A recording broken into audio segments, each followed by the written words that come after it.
Tech Talk Live. It is Tuesday, May 27th, 6 p.m. here in Los Angeles. I'm Jack Armstrong. And 9 p.m. in the DMV, I am Sam Giacinto, and lots to talk about this week. Absolutely. So we've got some, I think we should talk about Dyson today. This is... we can lead with that. Let's lead with that. It is tech related, right? So you may be familiar with Dyson, from really, they've been making iconic products for a long time. And whether you love them or hate them, they have a place in the heart of many wealthy and upper middle class households as the vacuum cleaner of choice for the German aesthetic, the design, the sexiness. Dyson is, somewhat ubiquitous. And they released a new product a few days ago, actually, that kind of it seems to be really almost a play on the Dyson ball in a way. So the ball was this extremely maneuverable vacuum, and it was revolutionary because you could actually navigate the dang thing, without really wanting to throw it off your balcony. So that was a huge deal. But Dyson's kind of taken this a step further by utilizing a unique cone-shaped brush head. So it's, again, solving another, perhaps, infuriating issue is hair caught in your brush roller. So these kind of funky shaped conical brushes allow the essentially hair to be ejected in a hair donut instead of clogging your brush. And sort of the unique four brush design means you're able to navigate the vacuum quite easily, even side to side, laying it completely flat, getting right up next to corners because that brush head extends just a little bit beyond the edge of the vacuum. If you kind of notice that subtle detail, you can more or less get up right next to the wall. And then perhaps the most interesting thing is this motor they have inside, spinning 140,000 RPM in the thinnest structure ever, I guess, really, I've ever seen. I doubt there's really anything like this in a cordless vacuum cleaner. So you can have this, it really looks like a vacuum attachment, but it's essentially a completely integrated motor. There's really everything, you could want in a thin vacuum that you could desire. And essentially, all the dust is kind of packed into this little piston that you can push into your trash can in a very demure fashion.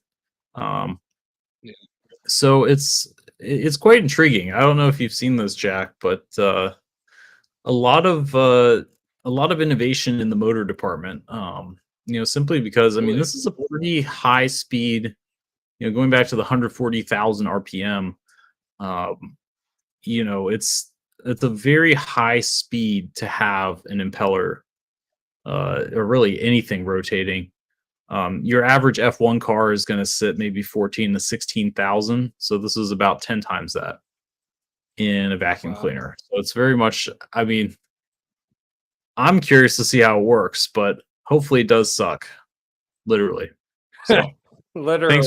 Well, they're known for powerful. The battery life on their vacuums, the durability. I know that they switched manufacturing to the country that has big tariffs now. So it'll be interesting to see how that also is dealt with. Will they take on more manufacturing for this type of product?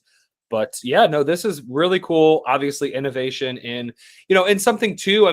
What comes to mind, I know it's a little strange, but like a reverse osmosis, like water filtration system, that membrane, that technology, 10 years ago was a lot newer, fresher, more expensive. So Dyson here is really taking this next level of like pressurizing air, but like through your vacuum cleaner to catch microns of dust.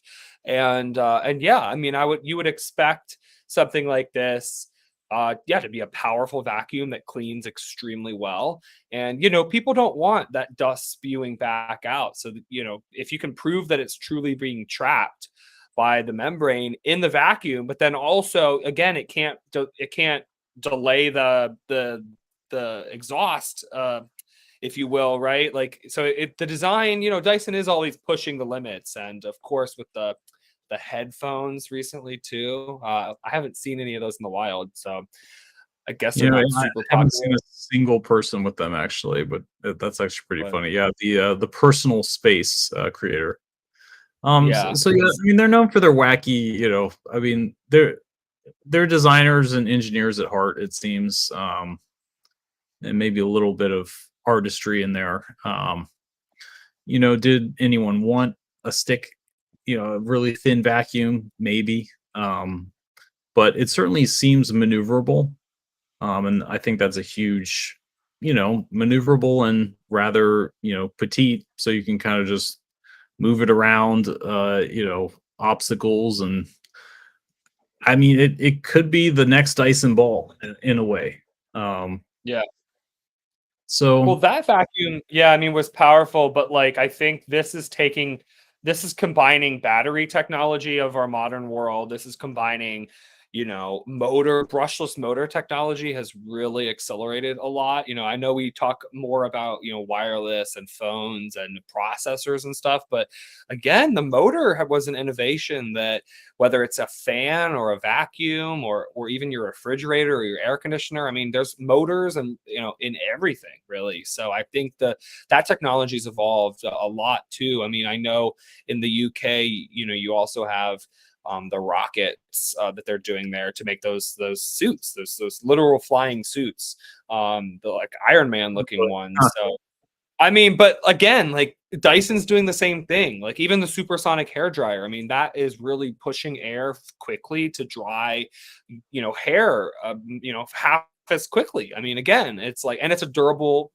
hair dryer. So I get it. Not everyone wants to spend that money up front, but I think, if you take care of it, it will last a lifetime.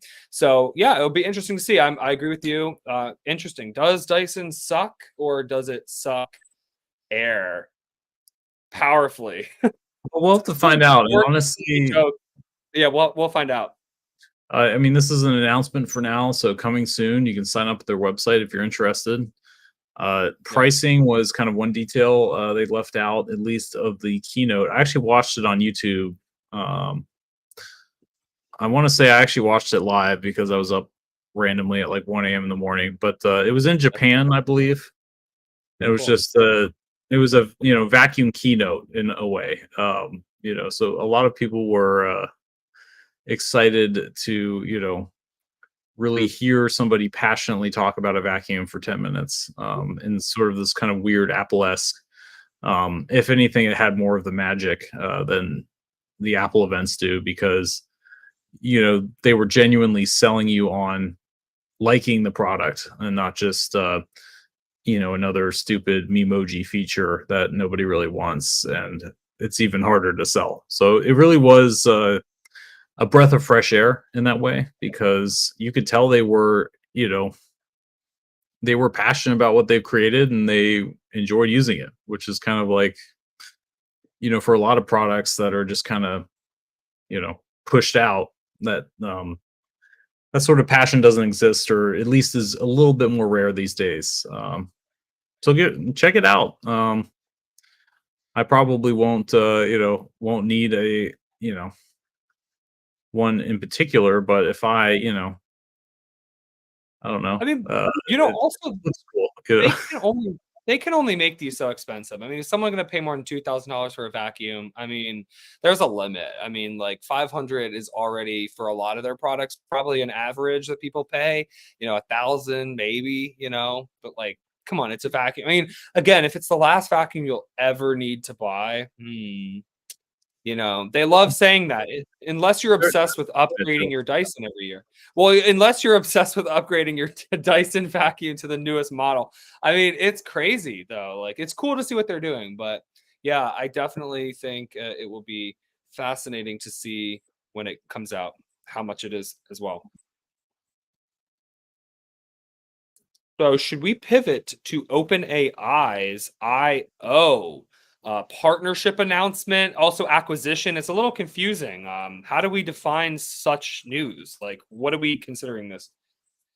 No, I mean, no, that's again, you bring up an excellent question, because I initially discovered this through an Instagram ad, believe it or not, which was more or less a 30-minute video of kind of a montage of Jony Ive walking around San Francisco and how he was inspired by the American dream, and sort of a very idealistic framing of everything. And he sits down for coffee with Sam Altman. Oh yeah, here you go. In a very trendy backdrop environment.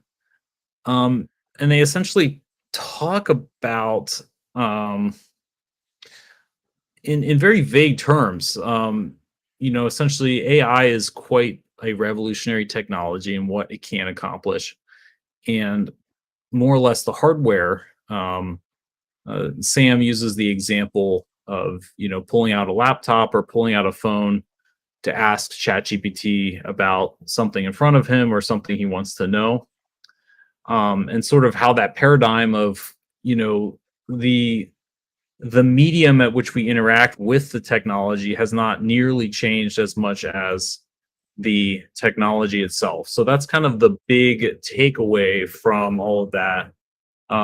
Specifically, we need to build a new product that can take advantage of really the immense power of AI, but also make it more accessible. That was kind of another theme they talked about, is they didn't want this to be restrictive via price. So we've talked about the Vision Pro, particularly just because as a VR headset, it's not accessible just given its price point. And I'm speaking in very vague terms because they didn't really get very specific, other than there's this distinct need. I love my friend Johnny. I acquired his company. And yeah, I mean, you can read. So this is their announcement page. But it's, really the video, and I'll save you like 30 minutes. It's more or less just what's on this page. It's it's framed very idealistically. We've introduced this company. We have no idea really what it is other than a new medium to interact. We have no detail. Yeah. The technology. There's no price point. There's no product. There's no. So it's very, I mean, they're looking very fresh. Johnny's got these glasses on that look, snazzy. Sam's rocking, the $400 haircut. I mean, it, very high on the aesthetics. Probably one of the more San Francisco-esque videos I've seen in a long time. I think it just kind of distilled the San Francisco kind of tech bro culture, but we've turned over a new leaf and we're basically going to humanize the technology, man. And that's, I really wish, I had more something concrete to share, but that was kind of my most apt summary. Yeah, no, I saw this too. I did. I thought the same thing. I mean, they're not really giving any details. They're teasing what? Like a new device. It's gonna. I mean, look, we know that Sam Altman's behind OpenAI. We know that ChatGPT is huge. Okay, we know that the World ID, initiative thing is also picking up steam. I've seen that on Time Magazine's cover, which we should also try to find that. I don't know if you want to try to pull that up, but yeah, I think it's fascinating seeing, like, we're teasing this grand product, this accessibility theme. And then, yeah, you're like, all right, well, where are the details? What's up? When is this coming out? And also, like, so IO is no longer its own product. And also Love From, it's worth noting, the design firm. Jony and Love From, so they're all going to be doing joint design and creative responsibilities now at OpenAI. So I don't really, I guess they're considering this kind of a merge, or like a collaboration of sorts. But yeah, no, it's fascinating because we don't have much details about this. But yeah, we do see that, yeah, as IO merges, but Jony and Love From will assume deep design and creative responsibility. So anyway, those are really all the details that were announced. And yeah, cool snazzy video and little announcement there. But I guess, yeah, it's more just like stay tuned. We're working on some cool stuff together. And Jony Ive, with Apple, I mean, he's iconic. So from that sense, people in tech definitely know him. And yeah, very San Francisco-y. At the beginning of the video, he's walking through San Francisco. They're both walking to meet each other at this restaurant or like bar, like coffee bar sort of place, I guess you could say. It was during the daytime. So yeah, it was well done. It was a well done little video. And they're definitely, really, really pushing this. So yeah, pretty cool announcement. So I don't know what to expect with this though. Like, I mean, I don't know if you've seen the movie Megan. Megan 2 is coming out. It's kind of scary to think about, like, AI embodying, like, what is it going to be in a doll? Is it going to be in, like, I mean, that's obviously a film, but again, they're poking at reality in this new tech space that we're all living in, where AI is going to start knowing more about us and helping us do things. And if we don't adapt to changing it, it's going to take away maybe your job. So we're already seeing that with like Waymos and even something so simple, like, I think paralegal is another field. We don't talk about that with AI, but again, summarizing legal documents, AI is able to do that really well. And also writing legal documents. So, like, I mean, no, are they licensed lawyers and can they go in court? But like, no, but I think it's fascinating because, yeah, there's a lot that goes on here, a lot to unpackage. So I don't really know, what to make of this announcement, but it's exciting to see. I mean, I'd like to see other companies kind of breaking in here, like OpenAI's foundation, their model here with it was changing everything. But again, we saw what DeepSeek did, right? We saw how DeepSeek really changed things. So I personally, I'm looking forward to like other smaller companies kind of pushing the boundaries in their own way. And also, we need competition. Now, at the end of the day, we're going to need OpenAI, we're going to need Anthropic, which, Anthropic, I think they're doing a lot of cool stuff with Claude and their models, and they're not really getting talked about a lot. And Minstrel in the EU, and we've also got KOGI, which pops up a little bit. And then, of course, Gwen. There's different models, and I feel like, people really get stuck in like their one little box, and it's like, there's other ways you can get out of your box, you can get out of your area. And so, yeah, for me, it's a fascinating space we're living in this world where, as these technologies emerge, we really see the gaps in their capabilities. Some models are good at one thing and the other. So I would like to see, sticking with this Jony Ive OpenAI collaboration and what they've got coming soon. We know they're working on some cool stuff, but yeah, I wonder how it will really integrate with this, because last week we were talking about glasses, smart tech, built in, again, with Meta and Google. And it's like, is it going to be in our glasses? I mean, what form is this going to embody? So I think it's weird as we switch away from our personal phones and computers, and yeah, we do need to embrace the world. So I don't know, like, did you get any sense of what type of product this is? Like, of course, without introducing much, is it just me?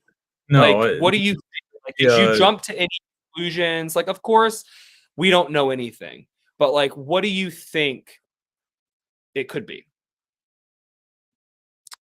I mean, I don't know if it will be. I mean, I have no clue. I mean, they didn't drop any specific sort of hint, about what it could be. I don't know. I really don't. I mean, between the two of these guys, who knows what the heck they're going to kind of cook up or imagine. I think maybe a clue could lie on really how both of them have kind of spoken previously on things. Um, I believe like their opinion on the humane AI pin, for example. I I I bel Don't slander me, Sam. But I believe Sam, mentioned it in a negative light at some point. As did a lot of people, right? I mean, that thing was pretty, pretty much an alpha product. Yeah. But perhaps something not like that, for example. Yeah. And again, it's tough to say. And despite it sounding like we're being okay, kind of down in the dumps on it. I think Sam brought up a great point in the video, and something I completely agree with is that the concentration of talent, or the density of talent, I believe is what he said.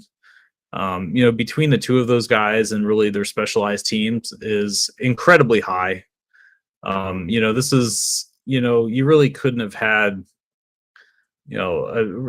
really two people who are at the top of their game or collaborating to build something new. So I think regardless, they certainly have the experience and skill sets to make something good of it. So wish them the best, whatever it is. Can't really say for sure though. Yeah. It's just all speculation. I don't know if. No, I think you bring up a good point with their teams. I mean, it's like, okay, you're in the Bay Area, you guys have got a track record. All right, drum up some interest here, but like, yeah, you don't really say much. But yeah, I mean, their teams are capable, and yeah, it'll be interesting to see what they deliver. I do have a guess though. I think. I think do you it'll think? be so take an AirPod, right? And then the Insta 360 cameras, essentially. So they're Oh yeah. two for wide angle. So I Mhm. think you'll have, because you'll have to hear something, I assume, right? Like your ears are an interface for using a Yeah. computer, arguably the most natural ones possible. I mean, you're listening to this podcast, you listen to music, you listen to news, you listen to your friends, your coworkers, the people you love, and that's your primary. I mean, we hear and see things really. So if not smart glasses, I think if you had a 180-degree camera on your left, 180-degree camera on your right, it's kind of its own Insta 360, and you can kind of ask it about something in front of you, or even is somebody following me, or like it's like, because we all have heard the term eyes in the back of your head, but what if you could not only like, it's like, oh, did I just miss my turn?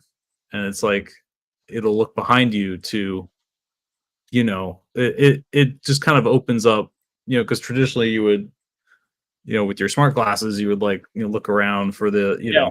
Yeah, the the route. cameras that we have already are like, yeah, in our glasses or in our The phones. focal, yeah, Yeah. the view is very limited. So I think if you just had two earbuds and the 360 view of what you're experiencing, I think that would be. I mean, honestly, it would actually augment your, it's like it would augment your experience rather than like, because you physically cannot see behind you, but nor can your Ray-Ban smart glasses. You have to like turn and look That's at true. whatever you want to look at. I don't know, but a crazy idea. Um, Jony, if you're listening and I nailed it, God bless you and Godspeed. Yeah, email us, email the show. Come on, we'd love to have you. You can be our guest if they want to talk about it. Anyway, well, yeah, really cool stuff that they're working on. I mean, you never did the orb scan thing, did you? With the world ID. I never did. No. I gotta say, like, recalling that experience, like, it was quick, it was easy, and I don't know. Yeah, I'm forever now a unique human. I mean, I like what they're getting at. I mean, like again, like they're making real like these futuristic concepts. They're making them like yeah, they're making the orb. I mean, here's a rendering. Yeah, are you human? This is a Time Great. magazine rendering.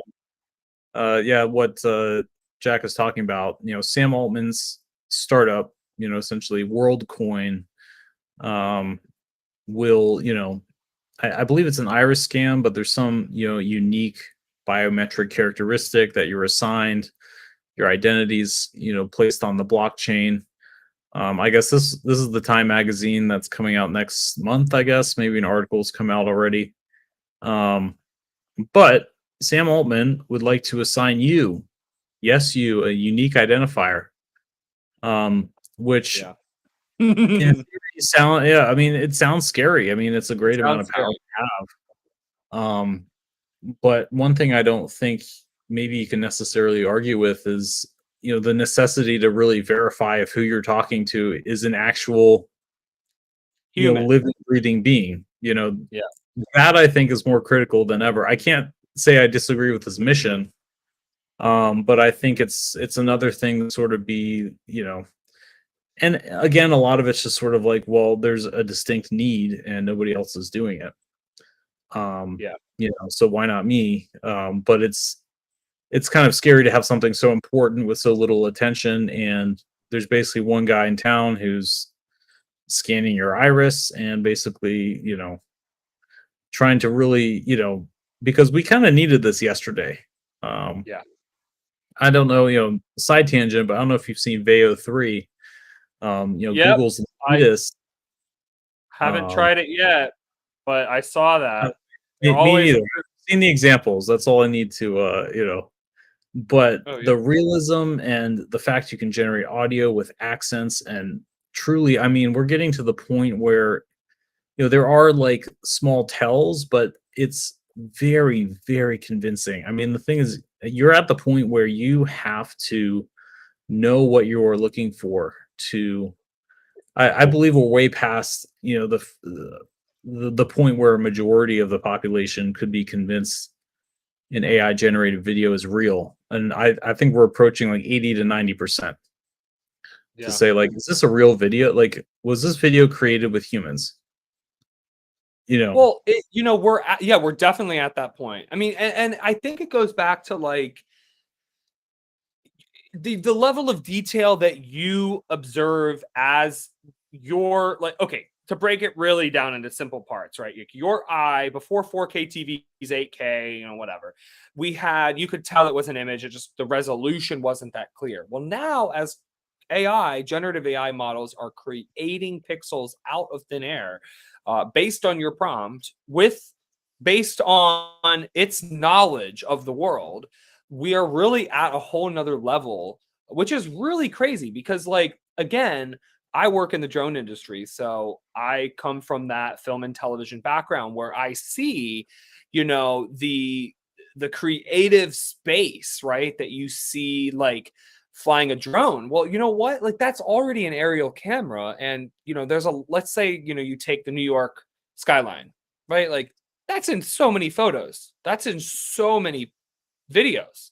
So like AI just scrapes all the YouTube videos and all the socials out there that have ever existed. It basically can create any angle of that skyline that you want. It also has been in video game renderings. Apple flies their 3D, mapping topography cameras over the city. Like there's already, I mean, Google, they're already doing this stuff. So I think generative video, like you can almost prompt it to, and again, I think your average person's not going to know, especially if it's something that, it looks like maybe, oh, that looks like Zion National Park. I know the rocks. I've been there once.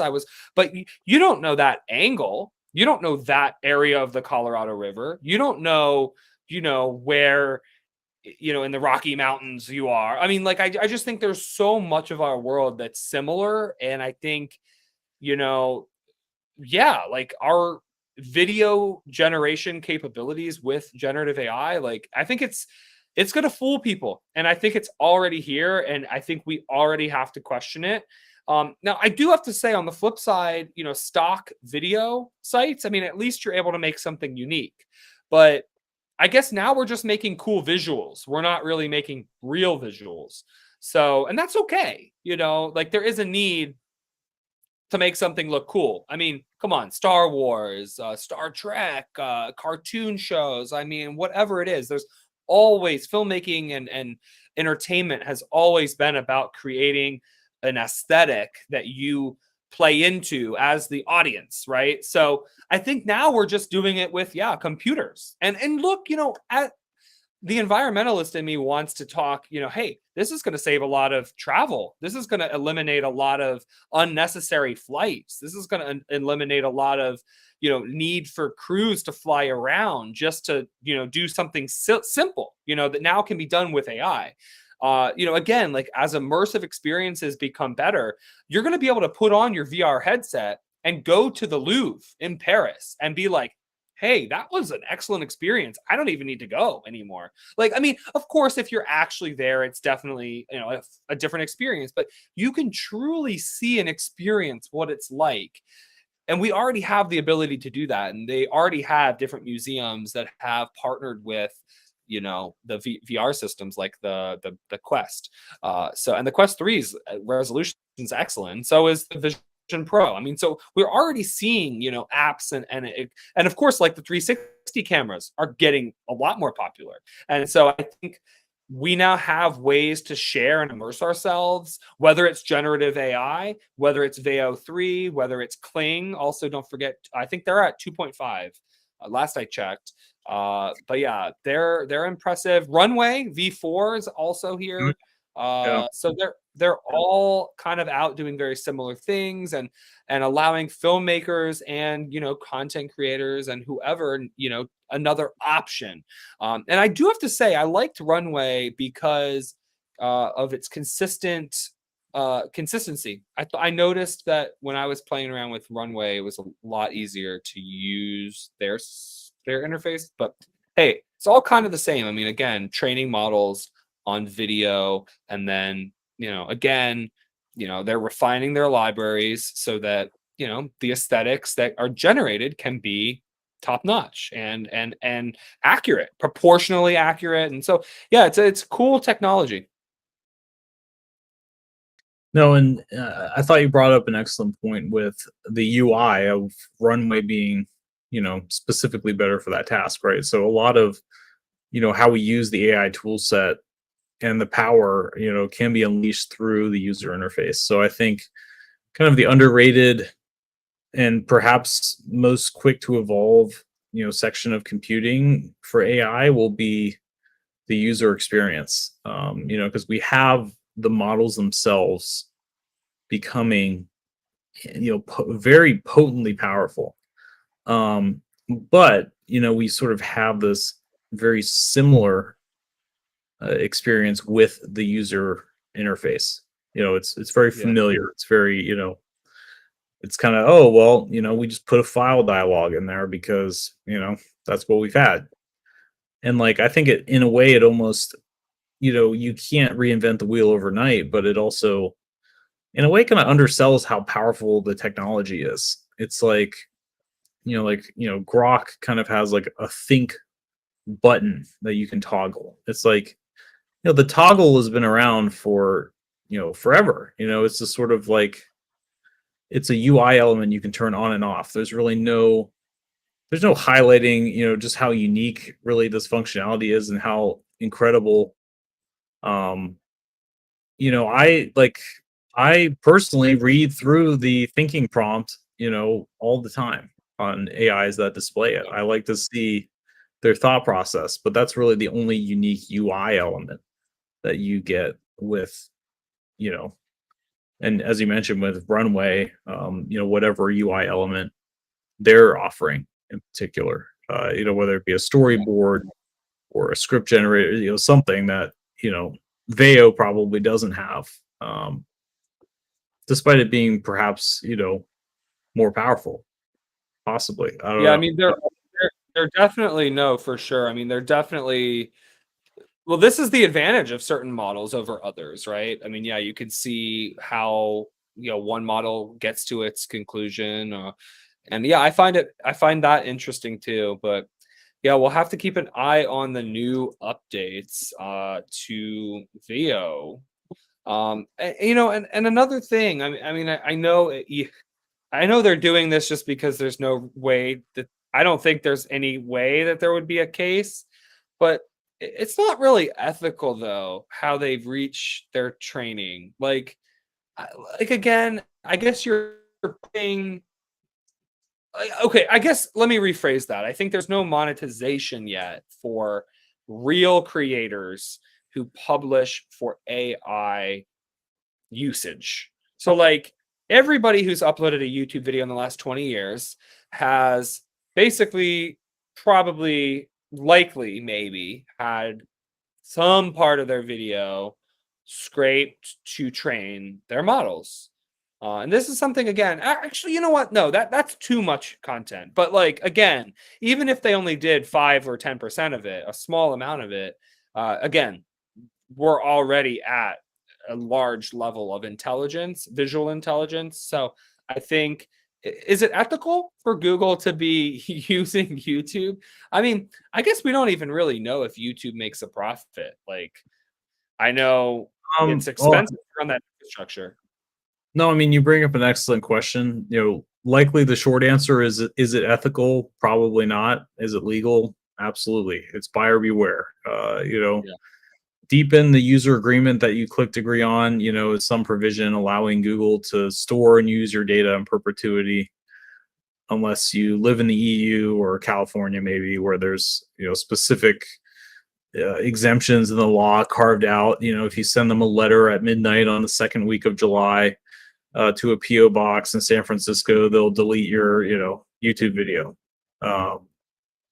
But Yeah. I mean, you bring up a great point, because for a lot of people, we, perhaps by design, don't have a lot of time to read. I mean, who wants to read that agreement when you just want to watch a movie on YouTube? Like, you just click accept, yeah, and go for it. And you mentioned, Google probably doesn't make a ton of money from YouTube, but what they do make is they have a pile of data that nobody on the internet. That's like, and this is why Google's, again, that's why their video platform is, AI model is so impressive. Better than anyone else. We wonder why it's better than anyone else. Yeah, I know. They absolutely use your data, and can you do anything about it? Honestly, who cares? It's too late. Like, by the time you even figure out like that your video was used to train something, it's they're on to the next model. It's already been incorporated into, it's, I mean, and you can fight back, but I think it's sadly kind of one of those things where the innovation, like the hunger for innovation, will really only exist if there's, and this, perhaps a wider critique of the system in general, right? But the reason why we have what we have is that it's the synergy between the desire for having a fat stack of cash kind of lines up with whatever technology is going to get you there. And so that's, we align the human incentives. And to be completely honest, there's really no, the people who want the monetization have no, don't have a ton of money or have a ton of power. So it's just sort of like one of those things where I think kind of the needs or desires of the many may just kind of be, we can kind of like push them aside and continue on really wherever this path of AI leads us. Wherever that goes, right? I think that's the biggest question mark of this whole experiment, is just sort of, well, when does it stop? Because when you think about it, it's like when you consistently improve what your models can do, when will it be good enough to the point where, will it be smarter than the smartest human? I mean, like, where is, it's like, but I think we're already at that point. I definitely think we're already at that point, though. Like, I do feel like OpenAI 03 is like already probably smart. I mean, not on every task. It's very potent. Yeah. But I would I mean we still have the edge somewhere. It's not quite there yet, I would say. I think the one benchmark to look out for, personally, and I'm trying to pull it up here, but humanity's last exam, I think, is Oh yeah. you know, essentially, there's and so last month, essentially, um, so yeah, essentially last month they finalized what is included, but humanity's last exam is a multimodal benchmark at the frontier of human knowledge. Hmm. So let me share this. I mean, here's the organization's kind of website. But essentially, it is kind of what it's named to be. I mean, this is sort of our hardest. This is really it. 2,500 challenging questions on over 100 subjects. Yeah.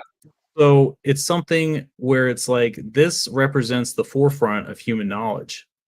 And right now, most models, like, the best O1, O3, O3 will get about 14%, I think, on this, with like a 10 shot, so 10 tries. So it's still, this, but we've already, I mean, as you mentioned, between the high school, GPQA is the graduate level exam, so we're already basically, a B score on that. So you can sort of forget that. But it's sort of like, again, so for some examples, I mean, it's a sort of like translate this Roman tombstone. From it's just sort of like these are the type of But these are things people couldn't do. Like these are things I don't know anyone that could do this. I don't know anyone that could do this, and then they also require very specialized knowledge, right? So like, so somebody at Oxford, probably wrote and designed this question because it's like, this is maybe something he had to do in his research. Essentially, right? Or sort of, um, it's like, Jesus. I mean, I can't read these because it's like it'll just yeah. show. But I mean, like, yeah, I This mean, an advanced chemistry question. I mean, it's just sort of like, again, like these are for people operating on the forefront of, it's yeah. just sort of like a thermal pericyclic cascade that converts during heptene into end. It's just like this is it. I mean, you basically need to be at, such a high level, to, in Greek, maternal great grand. It's just very much like these are so specialized that, we're essentially, and you mentioned O3, it's Yeah. currently sitting at the top. It's got 20%. But when you really think about the caliber, of the questions that, I mean, this is literally, again, multi-subject, I mean, these are expert level academic capabilities that this is measuring. I mean, Mhm. this is, I mean, this is it.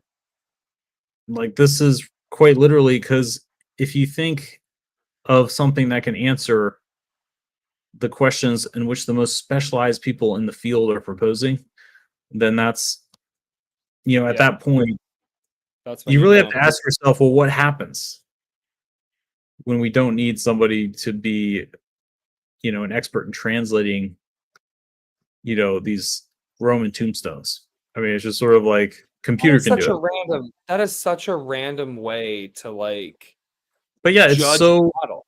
Like, well. what That's, the I mean, it's so specialized, right? You never. It's so hard. I mean, where would you even find a guy, to do that, right? Yeah. So, and I think that's kind of the point, and that's the one I look for the most, just because I think it's the scariest.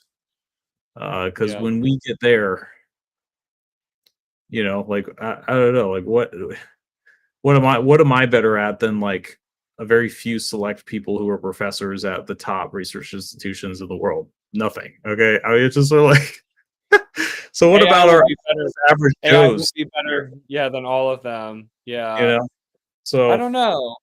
Yeah, it's weird. I mean, O3 is also very expensive. We should note that cost. So like, very fair. I mean, but it's one of those things where exponentially, I think the cost per energy will go down, right? I mean, so was GPT 3.5 when it came out, in a way, right? Um, yeah, I guess you're right. Yeah, so I that's think true.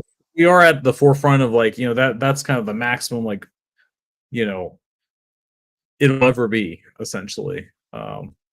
And I have to give credit to Philip DeFranco, huge YouTuber, for this. But whenever you think about a technology, it's the worst it will ever be, or the worst it will ever be today, and then tomorrow Yeah. it'll be better.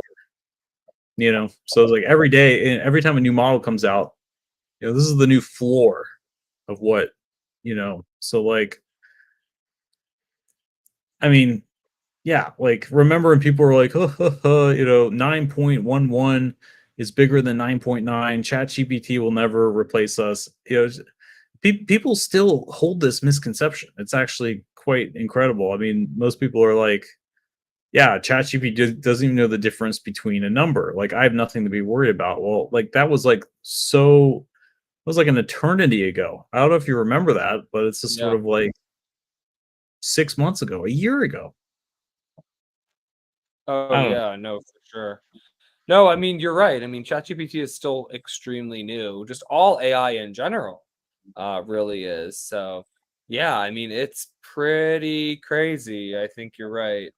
Um, I wonder though, yeah, with O3, it's interesting because you, that wouldn't be the model most people would pick. Also, is worth noting, right? Like, if you're just asking, for like advice on something, or I don't know, like you probably don't need that model. So, like, what I find interesting is when people say Chat GPT, I mean, in the future, it's going to have to determine the complexity of your question. I mean, I guess it's already kind of doing that, but like, you know what I mean? Like, and like also they were talking about, with this announcement that we're talking about earlier, you know, this needs to be, accessible. And is $200 a month an accessible number? I mean, and Well, then it what starts right. it I think starts that's there, and then it the version of the Vision Pro, right? A few people buy it, they test it, and it's then like, it's the what? $20 tier now. Yeah, Soon, right? that's strange. Yeah, I think that's strange. So yeah, I don't know. Yeah, well, we'll keep an eye on it. As always, we're here. We've compared models on the show before as well. So We may have to we'll do have, another one we'll because we have did to do that, another a roundup. year ago. That's like ancient. That's like the Well, we Roman stone at this point. even, we haven't actually had that many. That's the other thing. We haven't had like all that many models. I mean, it's still in the early days. I mean, we're only at 20%, as we were just looking at, right? So O3 is Well, up there, but on humanity's last exam, right? So the thing is, we're like, once we get to 100 on that, there's no other. It's like, no other way. Yeah. I mean, all the other ones are doing pretty great on. Now we had to make up a whole new test because Yeah. they're better than PhD students. So it's Well, even like Claude, right? Like Claude 4 is also we should talk about this before the end of the show. So OpenAI, or excuse me, Anthropic, again, rivals with OpenAI, just on the 23rd announced Opus 4, which is the best coding model. So it's worth noting that uh, they're training their models more, it seems like, on the kind of the agent workflows. They're using models for coding, for running tasks, for automating things. So I think it's worth noting that that is something unique. Of course, OpenAI is, I guess, they were talking about Omni, like it's multimodal and it encompasses, you know, generating images. It encompasses a lot. Video generation with Sora, but I think Claude 3.7 and before that 3.5 Sonnet, that was arguably notable. That was notable for its coding expertise. So Anthropic has really been kind of pushing that slant to their offering. And this was just a show here. We're going to share the screen about Anthropic's Claude 4 announcement. So here we're here. So you can see they basically think that their model is even more than 3.7. So their reasoning, but again, I mean, this is like the same thing. Oh, a new model with better reasoning, better coding. Now it's available, new APIs. So anyway, hybrid models, and anyway, they're really pushing their development tier of Claude 4 and the stats. So yeah, as AI develops, Anthropic is also proving that they're a worthy contender to the game here. So any thoughts, Sam? Like, what do you take of this? You know, I mean, there's more than just ChatGPT, I guess, is what our audience should realize. You know, like, yes, it's important. We've discussed that before, right? It's sort of, you know, we pulled up the Google search trends on it. You know, in ChatGPT, it has captured the minds of the world. You know, nobody barely knows about Anthropic. Like, what is that? Their advertisement hasn't been great either, to be fair. You know, but I think, you know, people just know ChatGPT, and I think, as you mentioned before, it's like, you know, people just aren't aware of that's the different all it models. is. And there's the network effect too. I mean, you pay for ChatGPT. I don't want to switch. You know, I have an iPhone. I don't want to switch. I use, you know, Google Chrome. I don't want to switch. You know, it's just a pain, right? Yeah. No, that's true. That's fair. I mean, I think, you know, there's other options out there that are equal. I mean, and again, it's you need to have a good model for the job. And you know what? I guess here on Tech Talk Live, you know, we're good at comparing. We're good at, you know, bringing, you know, the kind of the overview of the AI industry. But also, I think, you know, we're not sponsored by KOGI. Or things like Merlin or Chat Playground. But again, like KOGI is an excellent example of a search engine with modern AI capabilities that has a clean search interface and a clean AI interface. And you can get more than just ChatGPT. So again, it's like ChatGPT, there's nothing wrong with it. But if you're $20 a month or whatever, could get, you know, more access, why are you not taking advantage of that? You know what I mean? So I think it's you really got to cancel and sign up, and you know. Yeah. But as you said with KOGI, you know, it kind of eliminates that. But you also don't get access to like the latest and greatest models, I will say. So there's like KOGI. So there is like a 1 to 2 week delay. I mean, you know, and I give them credit. I mean, it's like, you know, these are just very expensive. Like I go to Assistant. They actually have Opus now. Well, there you go.